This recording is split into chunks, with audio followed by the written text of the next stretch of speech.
Welcome to the Coach Teddy Keaton Show here on HBCU Game Day. I am Sylvester Williams. They call me Sly the Sports Guy, and I'm joined by the one and only Coach Teddy Keaton, the sharply dressed Coach Teddy Keaton. Man, let me borrow that jacket, Coach. Hey, look here, man. Shout out to the Stillman College, my former players. They came together, and they came here for homecoming because we don't have homecoming no more. We have homecoming in February because we turned into basketball.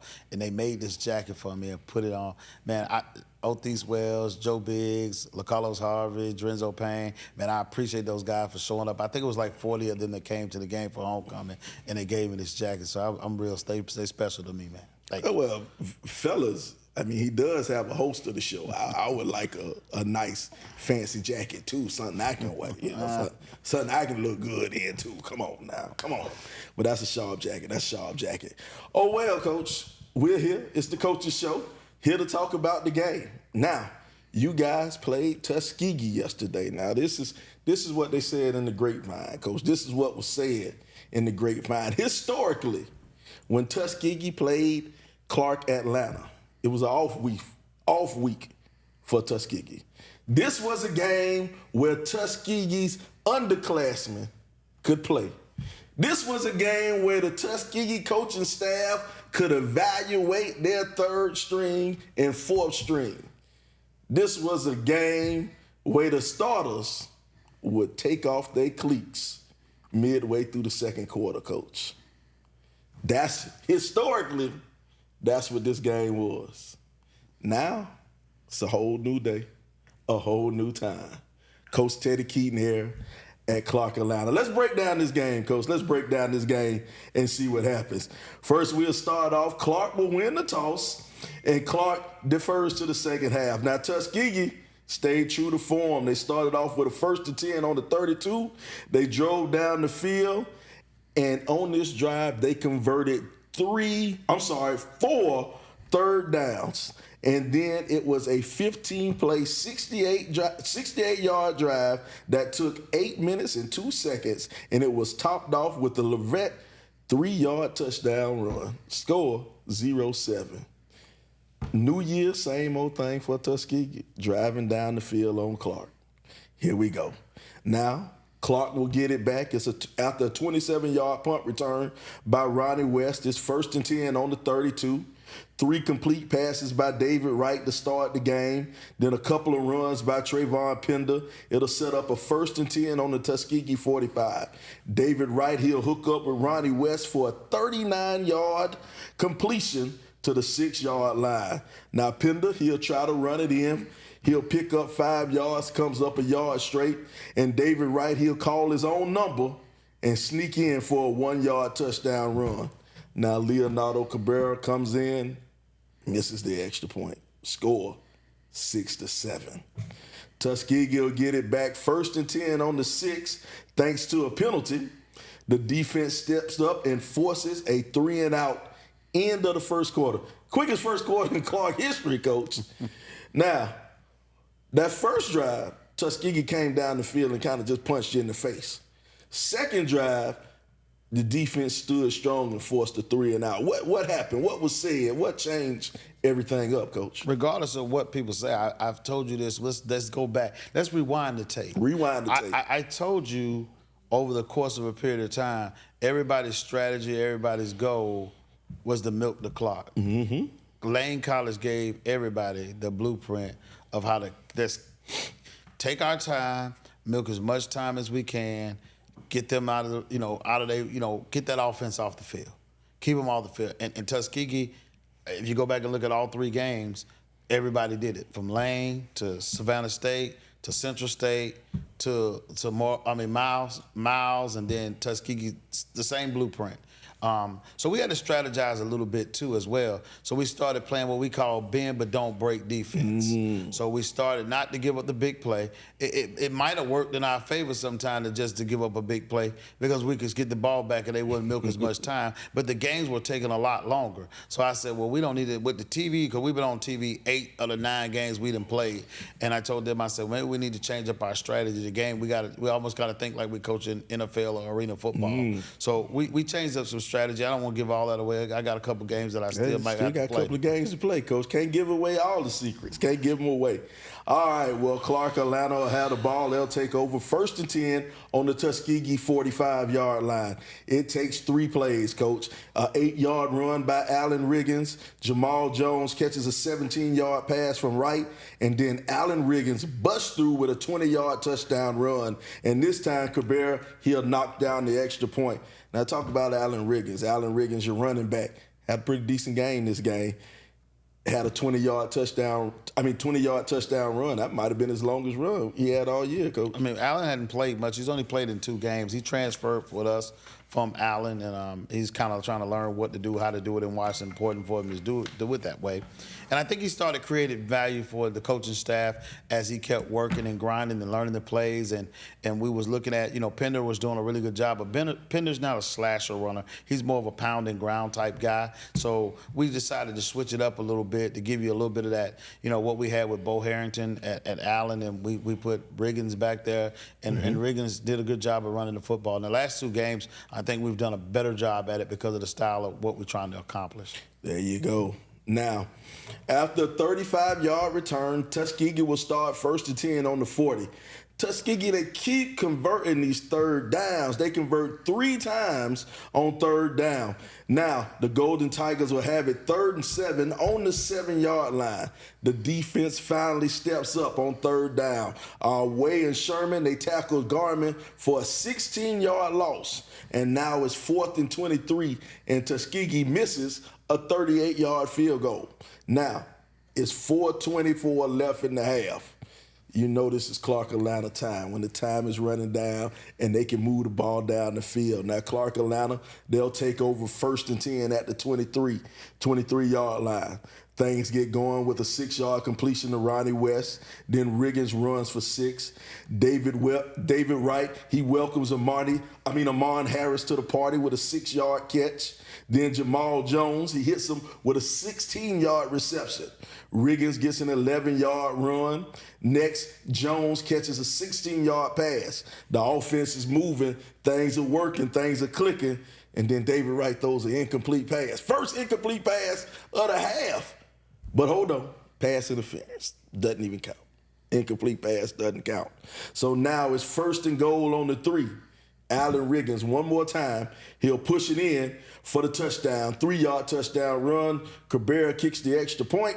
Score 20-7. Now, this first half, you heard me say David Wright was perfect in the first half. 10 for 10 in the first half. Now, what was spoken to Wright? I mean, how do you get a quarterback? What do you all call to make a quarterback go 10 for 10, Coach? It ain't what we call. It's a matter of him understanding what to do, how to do it, and why it's important for him to do it that way. Every time he's been in a big ball game, we've told him in order for him to win, especially when you play a good, sound football teams like Tuskegee who have a historical value like Miles, Fort Valley, Albany State, you have to do a good job of controlling the ball because they're going to do a good job with their ground game to try to control you. So if you go back to Miles, he threw 3 interceptions that turned into 21 points for them. Those 21 points put us in a bad situation that caused us to get that game to be a blowout. It was a lot closer than what it was. You take the 3 turnovers away that netted into points. So we told him if he take care of the football, hit the check downs, do what he's supposed to do, and what not necessarily look for a particular receiver, just do what the offense tells you to do. And I think he bought into what we're doing over the 2-week time we had off to work with him and show him on tape, break it down. Usually in the week we don't have that much time to get all that, but we can go back and revisit. That's an off-season thing. But this week we had a bye week, and we had a good chance to be able to go in and do some film study. And I think he took into what we were selling him, and he came back and he showed us in the first half that he was bought into what we were talking about. Well, there you go. All right, well, Tuskegee will get it one more time before the half. Defense holds for a 3-and-out. So now we'll go to the half, score 20-7. Now it's halftime. We're going to sit down. We're going to sit down with our reporter, Genesis Smith, and she will talk to Coach Derek Jackson, as our staff member of the week. Thank you, Sly. And as he said, we are here with Coach Jackson, coach of CAU's receivers. Coach, what does the accomplishment of being Coach of the Week mean to you? It means a lot. The guys have worked hard the entire year, and this is just a culmination of their hard work. So it's well earned and well appreciated. And Coach, what does it mean on games like this where names like Armand Harris is ringing out into the stadium and getting so much national traction on the receivers? It means a lot. These guys have put in the work the entire season, and they deserve all the accolades that they get. We talked about this in the beginning of the year, the beginning of the season, how far we can go with our accomplishments if we just put in the work. And I think they've done that well, and looking forward to this last ball game. Coach, is there anything else you would like to add, especially before your rivalry game against Morehouse next week? We're just going to keep chopping wood and keep getting better and try to finish this season the right way. Yes, sir. And we are back at the Coach Keaton Show. I am Genesis Utopia. Coach, let's talk about the wide receiver play this past week. So I got to talk to Coach Jackson about the wide receivers team. How do you feel about their success this season? I think it all starts, they're a great unit, a great room. I think there's a lot of talented guys in that room. You're talking about the likes of, it's led by Armand Harris and then Jamal Jones, and then you got Virgil Young, you got Ronnie West. Those guys have done a tremendous job. There's guys that's sitting behind them that, David Martin was in that room as well, but he's a little hurt and banged up. But I'm very proud of them and their success. They have a big collective part of what we're doing and how we became who we become. And rumor is that the top 5 jerseys on the team are heavy hitters this season. How do you feel about the national attraction that the boys are getting? Armand Harris, Jamal Jones, everybody you just named. How do you feel about their national attraction? I think it's a great opportunity for the kids, but you can't take away the value that they've created for themselves to be in that space, to be in that room. I really feel like those guys have worked hard and they deserve the respect that they get. And I think that on a day-to-day level, there's a lot of other guys that could learn from how to create value for yourself, do the right things, work as hard as those guys do in order for them to be successful.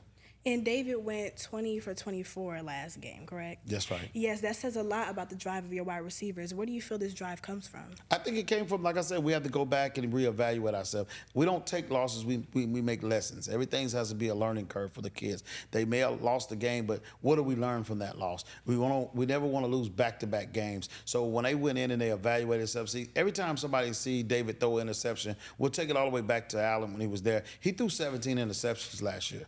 And a lot of times he gets blamed for those interceptions, but it's a lot of times on the receiving corps. So they have to be connected with each other in a whole nother way, and he got to understand what they're trying to accomplish, where they're going, where the window going to be at, where to sit down at. And I think the chemistry between those 5 or 6 receivers is really grown over the course of the season. Thank you, Coach. You're welcome. Back to you, Sly. All right. Thank you, Genesis. Thank you, Genesis, for sitting down and talking to Coach Keaton. Well, let's get back to it. Here we are in the second half. Clark Atlanta will start the second half and they go 3 and out. They'll punt it away, 3 and out. Then the Panther D comes up big. They also force a 3 and out. Clark Atlanta will have it 1st and 10 at the Tuskegee 40. Wright completes a big pass to Harris on 3rd down. Now they tack on another 15 yards for a penalty. It's 1st and 10 at the Tuskegee 14. A penalty will push us back, but Wright will come through with a 20-yard pass to Delancey Tolliver. 1st and 10 on the 4, Coach. 3 rushing attempts by Pender, and we can't get it in. And then it goes from bad to worse. Harrison picks up an unsportsmanlike penalty, pushes the ball back to the 20-yard line, and then a 36-yard field goal attempt is blocked.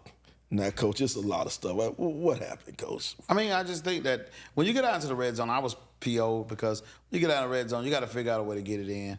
And I think we tried, and I think Tuskegee, they're big. They're huge down there. They put 2 of those big guys inside, then put the other 2 big guys on the outside. And that's man on man, grown man on grown man, and you got to win that battle, and we didn't win the battle. And then we turn around and we get lazy on the field goal because we didn't play the next play. We're in field goal range. We got bully Harrison. They were bullying him a little bit. So now he gets pushed and he gets a retaliation penalty. They always catch the second one. And he got a retaliation penalty, which pushed us back. Now we're further in our field. We didn't get the doggone run the touchdown. Then we turn around and we get an unsportsmanlike conduct. Now we're kicking from there. They get lazy on the field goals. They get bullied again, and we miss our 3. Well, Coach, oh, man, that one hurt right there. Needed those 3 points, but, Coach, because I'm a firm believer. See, Coach, maybe I'm old, Coach. I'm old, Coach. You know I believe in a fullback, Coach. I believe in a fullback, and let's just run it straight at him. You talked about being bullied and being tough. One of the things I always talk about, when you get in that goal line, you look the person in their eye and say, hey, I'm better than you. That's all the goal line comes down to. You look them in the, I am better than you and I'm tougher than you. Well, historically, you have to build with the team you have. Yeah. So you got to figure out what you got. We've been putting the linemen back there, using it. We're getting bigger sometimes. But, when you talk about a team that's the winningest black college program in America, they've won more national championships, more SIACs. They're trained to win. They've been in those situations. They understand what the significance and importance of being in those situations. That touchdown there swings the whole game. We up 26-7, I believe, at any point in time now. So our kids got to understand, and they learning. I give it credit. They growing. And, it's about the culture we're trying to change. Training the culture of understanding what Tuskegee really stood for, and teaching them all week that they wasn't going to come in here and lay down. That was taught at Miles. Miles was that team at one point in time that didn't have that culture. That's taught now at Tuskegee. Has been that way. They feel like they're going to be bigger, faster, stronger, and they're going to bully you, as you alluded to early in the show, that they were going to take their cleats off in the second quarter. That's what they used to. But they knew we're a better, different team. So they came to show their superiority, and they established that in that drive. I'm sure Coach James went into the half and said, you letting Clark kick your butt out here. Let's go back out here and do the thing. And they showed us on that third and down or that fourth down when we trying to get a field goal, and that third down when we try to get it in there. All right. Tuskegee will get it now, and Tuskegee, they will take an 11-play drive that goes 80 yards, and they cap it off with a 1-yard touchdown run. The score, 20-14. Clark Atlanta on top. Now, Clark Atlanta, they'll have it 1st and 10 at the 25, but it doesn't take long. 2 plays later, Wright tosses it to Jamal Jones, and he does all the work. He takes it 68 yards to the house. 26-14, Clark on top. Now, Tuskegee will have it back. This time they will have an 8-play, 74-yard TD drive, and they cap it off with an 11-yard run by Bill. They ain't going away, Coach. Score 26-21. Again, that's what champions do. People who've played for championships understand that's the kind of caliber of play you have to have. They're going to be long drives, and like I told you, we started playing a form of defense that's more bend but don't break. Try not to put too much pressure on them. And we're just forcing them to make a mistake like they try to get you to do, force you to make a mistake. All right, now score 26-21. Clark will have it 1st and 10 at the 49-yard line after a big return by Virgil Young. The Panthers will have a couple of runs by Riggins. Then Wright will connect with Virgil Young for 25 yards. And then David Wright, he'll find Amon Harris for a 24-yard TD pass. Cabrera's kick is good. Score 33-21. 33-21.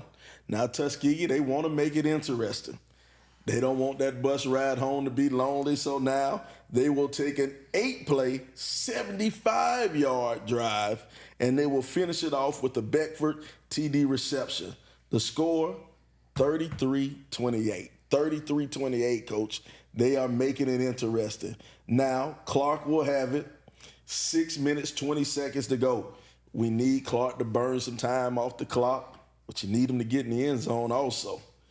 David Wright, he'll have it. They'll start 1st and 10 at the Clark 16-yard line. A couple of rushes. Allen Riggins, he'll rush. Then David Wright, he'll complete a short pass. And then they'll come up big at 3rd and 12. David Wright, he'll break out of the pocket and rush for 22 yards to pick up the first down. Now Wright, he's still hot passing. He'll complete one to Amon Harris. Then they'll give it to Riggins, and Riggins will run for 48 yards. Riggins. 48 yards up the middle. They'll get it to the Tuskegee 10. Now, Riggins, he'll get it one more time, a 1-yard rush. Then you get an offsides, false start. Now, Wright incomplete. It's a minute 55 on the clock. It's 3rd and 14. Right heel complete. A short pass to Jamal Jones for 4 yards. And then you decide to call timeout. It's a minute 42 left. You want to bring in Leonardo Cabrera, your Latin leg. Leonardo, he'll come in and he'll nail a 27-yard field goal. Score 36-28. 36-28. It's a minute 28 seconds to go. Tuskegee will have it. Tuskegee has a chance to still tie this ball game up, Coach. They'll go shotgun. They'll try to complete it. They'll throw a pass out to Leverett. Then they'll incomplete pass, and then another short pass will pick up the first down. Now, 1st and 10, they'll throw it, but we get a holding call. Holding call, they'll push it back to 1st and 20. Incomplete pass, 2nd and 20. Incomplete pass, 3rd and 20. Raquan Bell, the quarterback, drops back the pass, and Mr. Anderson, interception, takes it 41 yards to the Tuskegee 19. Big time interception by Anderson to get it to the 19. Who is Anderson, Coach? Ray J. Anderson is a transfer. He came from Allen with us, but his first phone was Bethune-Cookman.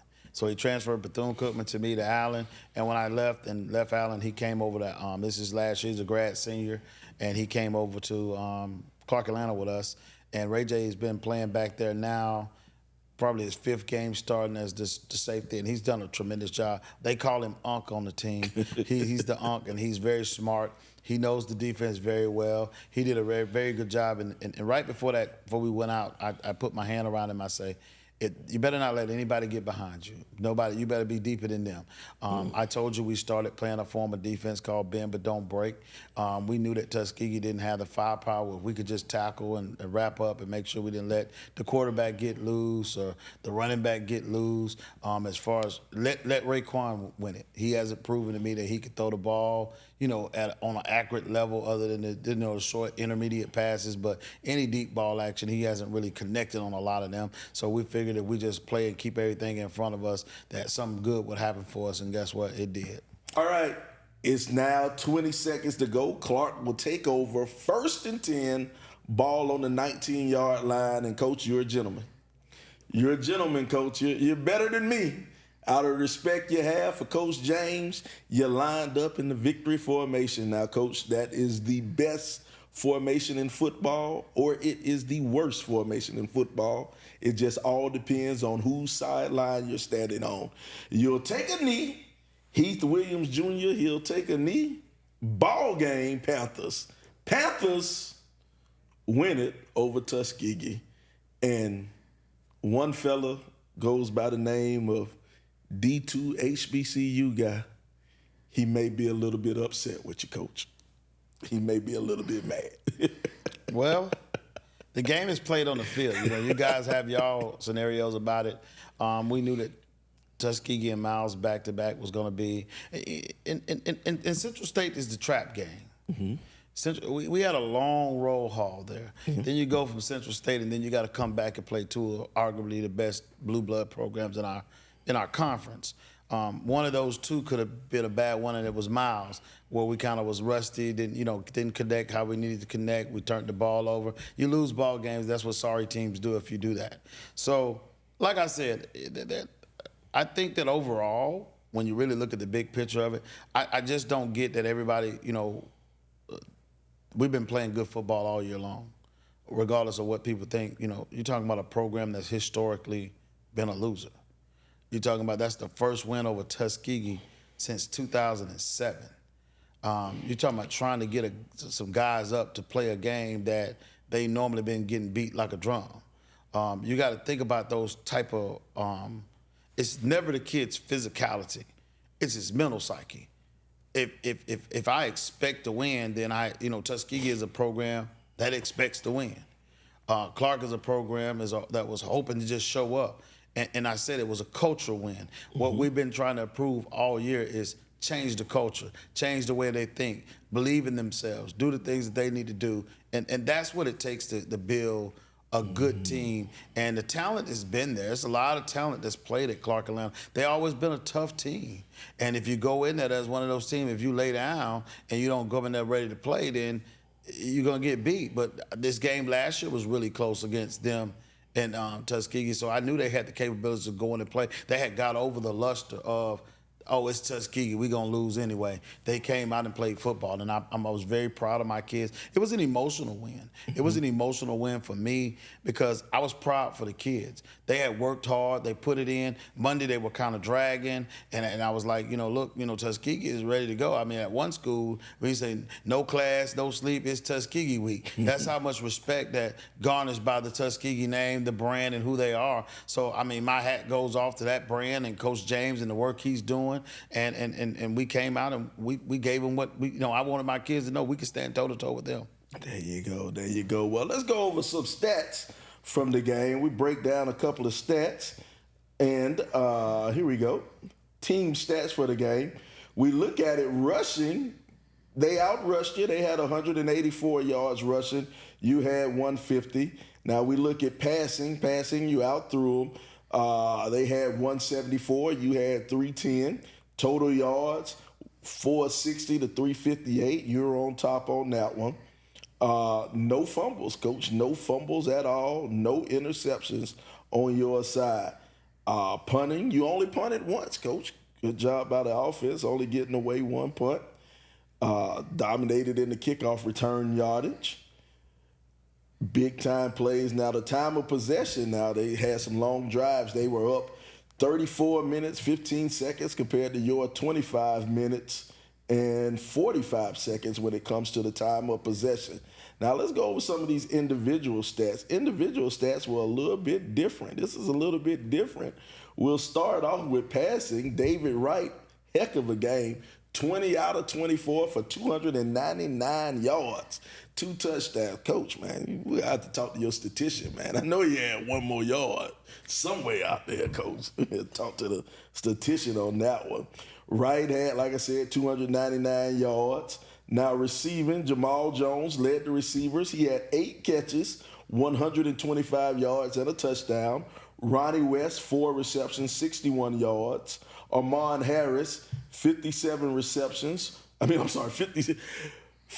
receptions, 57 yards, 1 touchdown. Virgil Young, 3 for 47, and Tolliver Delancey, 1 for 20, and that was a big catch that Delancey had. Now, we're going to say this one. This is a new one right here. David Wright, he had 4 carries for 26 yards. Trayvon Pender, he had 7 carries for 8 yards. And Alan Riggins had 13 carries, 119 yards, 2 touchdowns. The first 100-yard rusher at Clark this year, Mr. Alan Riggins. What can you say about Alan? I mean, Allen's a great football player. We knew that when we brought him over here. We didn't just leave him here. I mean, I got a question for you guys. Why everybody think that we got to run the ball to be successful? I think that a lot of the things we do, the bubbles, the slants, and all those things, those are extended handoffs in our book. When David Wright David can run the football. We just don't allow David to run it.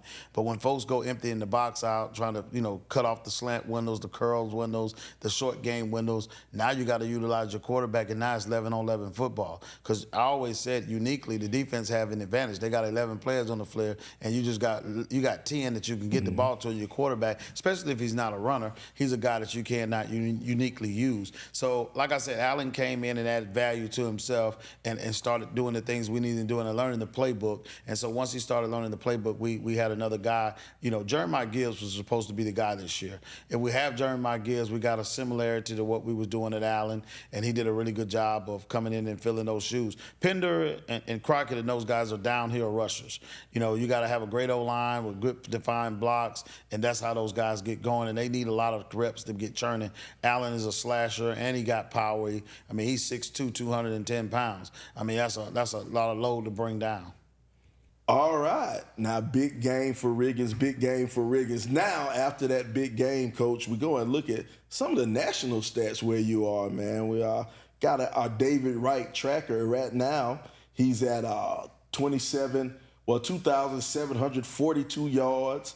26 touchdowns, 7 interceptions. That'll put him 4th in the nation in passing yards and 4th in the nation in touchdowns. Big time passing yardage from David Wright III. And got to remember, we still missing one half from David. You got to think, if he played that other half against Florida Memorial, might be a little bit different story. Big time numbers from David Wright III. Now, we'll get ready for next week. Next week, we play Morehouse, the rivals from across the street. Now, Morehouse is having a tough year. I think they've only won one game, but, Coach, it's a rivalry game. Every week, when you go, we're just trying to go 1-0, regardless of who we playing. But Morehouse we call them the neighbors. We go over to our neighbors.